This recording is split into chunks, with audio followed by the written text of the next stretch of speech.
Hello learners, welcome back to my channel. Power query की series को continue करते हुए आज हम बात करेंगे comments in M language. M language क्या होती है, एम कोड कैसे जनरेट किया जाता है, तो इसके बारे में मैं प्रीवियस वीडियो में बता चुकी हूँ। आज हम सीखेंगे कि इस लैंग्वेज में अगर हमने कुछ कमेंट्स ऐड करने हैं तो वो आप कैसे कर सकते हैं।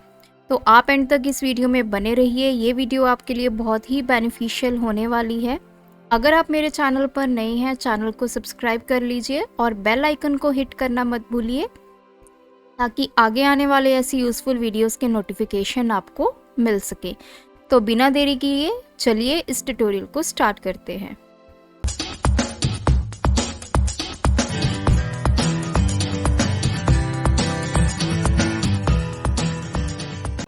मैं शालिनी स्वागत करती हूँ आप सबका आपके अपने YouTube चैनल लर्नर्स अकेडमी में। जैसे मैंने आपको बताया कि एम लैंग्वेज में हम कमेंट्स भी ऐड कर सकते हैं, जैसे हम C++ जावा में करते हैं। तो सिमिलरली पावर क्वेरी में भी अगर आपने कमेंट्स को ऐड करना है तो वो आप बड़े इजी वे में कर सकते हैं। तो सबसे पहले हम अपने डेटा को पावर क्वेरी एडिटर में लेके जाएंगे। उसके लिए मैं डेटा टैब में क्लिक करूंगी और गेट इन ट्रांसफॉर्म डेटा में से हम क्लिक करेंगे फ्रॉम टेबल और रेंज।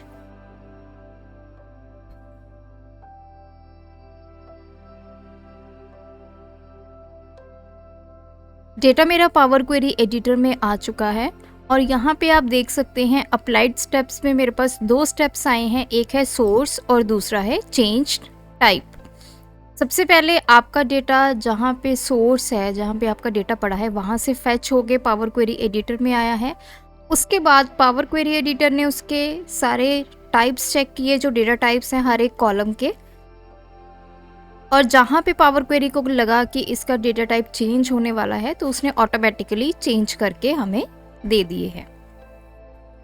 तो अगर मैं इसका कोड चेक करना है हमें एम कोड, तो उसके लिए मुझे व्यू टैब में जाना है और यहाँ पे मैं सिलेक्ट करूँगी एडवांस्ड एडिटर।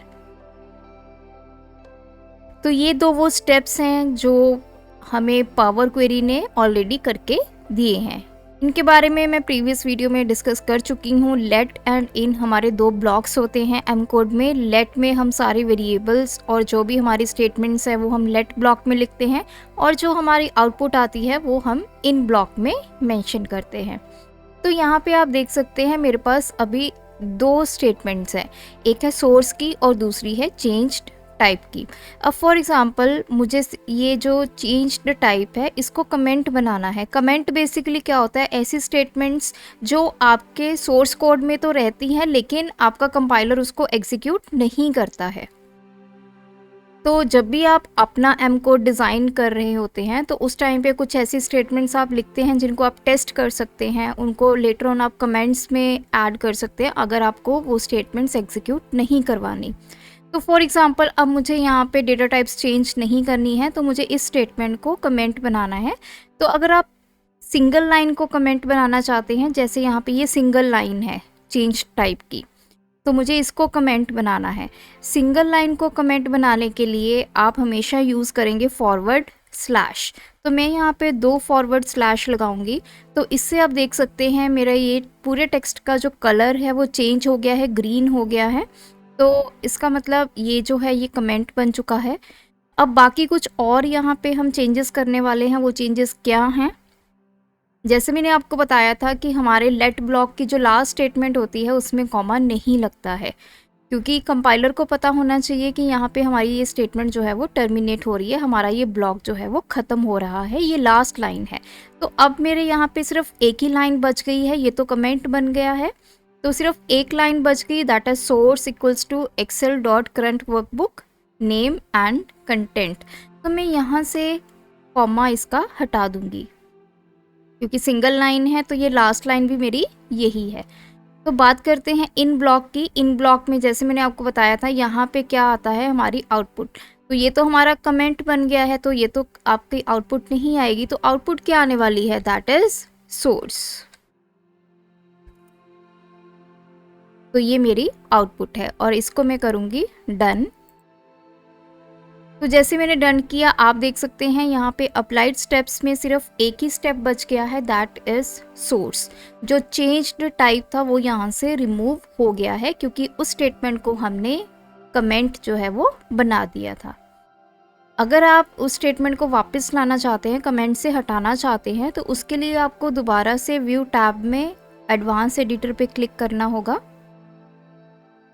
और यहाँ से आपको ये फॉरवर्ड स्लैशेस हटाने होंगे और जो आपको चेंज करना है, यहाँ पे इस लाइन के पीछे कॉमा लगाना होगा क्योंकि ये हमारी लास्ट लाइन नहीं है।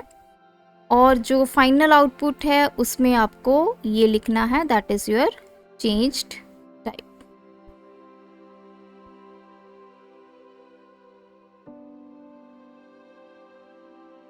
और इसको अब मैं करूँगी डन। तो देखिए वापस से आपका जो वो स्टेप है वो आ चुका है। अब बात करते हैं मल्टीपल लाइंस की। ये तो था कि अगर आपके पास सिंगल लाइन है उसको आपने कैसे कमेंट में कन्वर्ट करना है।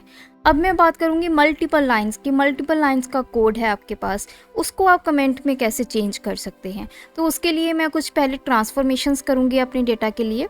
अब फॉर एग्जांपल ये मेरी एम्प्लॉय आईडी है, मुझे इसको चेंज करना है, तो मैं यहाँ पे इसको रिप्लेस कर देती हूँ। मुझे यहाँ से LA हटाना है, तो वैल्यू टू फाइंड क्या ढूंढना है मुझे, LA, और रिप्लेस किसके साथ करना है मुझे, ब्लैंक, कुछ किसी वैल्यू के साथ रिप्लेस नहीं करना है।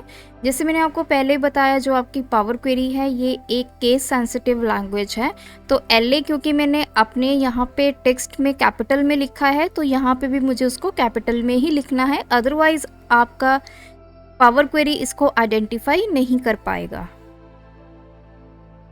तो जैसे मैंने ओके किया, आप देख सकते हैं यहाँ पे LA हट गया है और यहाँ पे हमारे पास अप्लाइड स्टेप्स में एक और स्टेप ऐड हो गया है, दैट इज रिप्लेस्ड वैल्यूज।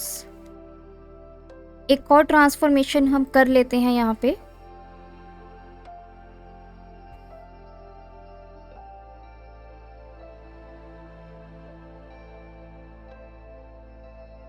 तो अब मैं यहाँ पे एक कॉलम ऐड करती हूँ, दैट इज कस्टम कॉलम, जिसमें मैं यूनिट सोल्ड और प्राइस को मल्टीप्लाई करूंगी। यूनिट सोल्ड इनटू प्राइस, तो ये आपका टोटल अमाउंट आ जाएगी। तो इस कॉलम का नाम है कस्टम और इसको मैं करूंगी ओके। तो देखिए एक कस्टम कॉलम भी हमारा ऐड हो गया है। जिस तरह से आप यहाँ पे ट्रांसफॉर्मेशंस करते जाएंगे in the similar format, in the similar manner, आपके सारे जो स्टेप्स हैं वो आपके M लैंग्वेज में रिकॉर्ड होते जाएंगे उसी सीक्वेंस में। तो ऐसा नहीं है कि कस्टम कॉलम का जो M कोड है वो पहले लिखा जाएगा रिप्लेस्ड वैल्यू से। जैसे जैसे आप यहाँ पे स्टेप्स को परफॉर्म करोगे वैसे वैसे वहाँ पे उसी सीक्वेंस में आपका M कोड जो है वो जनरेट होगा। तो अब वापस चलते हैं हम अपने M कोड की तरफ। व्यू टैब पे क्लिक करेंगे, एडवांस एडिटर। तो अब आप यहाँ पे देख सकते हैं मेरे पास टोटल 4 लाइंस आ चुकी हैं लेट ब्लॉक में। तो 4 ये डिफरेंट स्टेटमेंट्स हैं। तो मुझे अब इनको कमेंट बनाना है। तो अगर आपको एक पूरे ब्लॉक को, मतलब नंबर ऑफ स्टेटमेंट्स को कमेंट बनाना होता है M लैंग्वेज में, तो उसके लिए आप यूज़ करेंगे स्लैश एंड एस्ट्रिक का। तो मैंने यहाँ पे फॉरवर्ड स्लैश एंड एस्ट्रिक, और जहाँ पे आपका ये ख़त्म होता है वहाँ पर भी आपने इसी प्रोसीजर को फॉलो करना है। पहले आप एस्ट्रिक लगाएंगे, देन आप लगाएंगे स्लैश। तो देखिए ये तीनों लाइंस आपकी ग्रीन हो गई हैं क्योंकि ये कमेंट बन चुका है अब। तो नेक्स्ट स्टेप हमारा यही होगा, यहाँ से हम कॉमा हटा देंगे क्योंकि अब लेट ब्लॉक में हमारे पास सिर्फ एक ही स्टेटमेंट जो है वो रिमेनिंग है। और यहाँ पे आउटपुट मुझे क्या दिखाना है, सोर्स।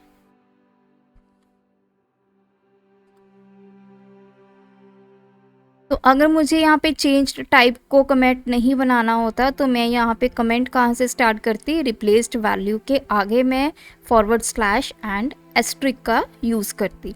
तो अब मैं इसको करूँगी डन। तो देखिए जितने भी स्टेप्स हमने यहाँ पे परफॉर्म किए थे वो सारे के सारे स्टेप्स जो हैं वो यहाँ पे चले गए हैं क्योंकि उन सब स्टेप्स को हमने कमेंट में चेंज कर दिया था। जैसे ही आपने उस स्टेटमेंट्स को कमेंट में चेंज किया तो आपके कंपाइलर ने उसको कंपाइल नहीं किया। तो कमेंट्स की ये एडवांटेज होती है कि अगर आप कोई भी कोड लिखते हैं और लेटर ऑन आपको लगता है कि वो सारे स्टेप्स आपको परफॉर्म करने हैं, तो आपको दोबारा से उसको लिखने की ज़रूरत नहीं है स्टेटमेंट्स को। सिर्फ आप जो सिंबल्स आपने यूज़ किए हैं, अगर सिंगल कमेंट बनाया है तो आपने फॉरवर्ड स्लैशेस यूज़ किए होंगे, उनको हटा देना है। और अगर आपने एक ब्लॉक नंबर ऑफ स्टेटमेंट्स को कमेंट बनाया है तो स्लैश एंड एस्ट्रिक के सिंबल्स को हटा देना है और वो कोड आपका रन कर जाएगा। तो ये एडवांटेज होती है हमें कमेंट्स को लिखने की एम लैंग्वेज में। तो अब जैसे मुझे दोबारा से उसको लेके आना है सारे के सारे स्टेप्स को, तो मैं एडवांस एडिटर में जाऊंगी और यहाँ से मैं इसको हटा दूंगी, दैट इज़, और लास्ट से भी इसको हटा देंगे। और अब ये मेरी लास्ट स्टेटमेंट बन गई है और फर्स्ट स्टेटमेंट के पीछे मैं लगाऊंगी कोमा।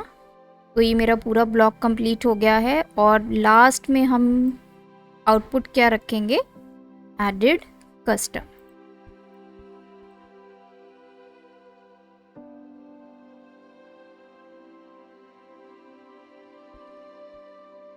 तो इसको करूंगी मैं डन। तो देखिए सारे के सारे स्टेप्स जो हैं वो मेरे आ चुके हैं। ये देखिए कस्टम ब्लॉक भी मेरा कॉलम ऐड हो गया है। तो इस तरह से आप बहुत इजी वे में अपनी एम लैंग्वेज में कमेंट्स को ऐड कर सकते हैं और लेटर ऑन आपको लगता है कि आपने उनको कंपाइल करना है स्टेटमेंट्स को, तो आप उनके आगे लगे हुए कमेंट सिंबल्स को हटा के उनको कंपाइल भी कर सकते हैं। तो आज के वीडियो में इतना ही, मिलेंगे एक नेक्स्ट ऐसे ही वीडियो में। तब तक के लिए आप मेरी पावर क्वेरी की प्लेलिस्ट को चेक कर सकते हैं। Thanks for watching this video, keep supporting us.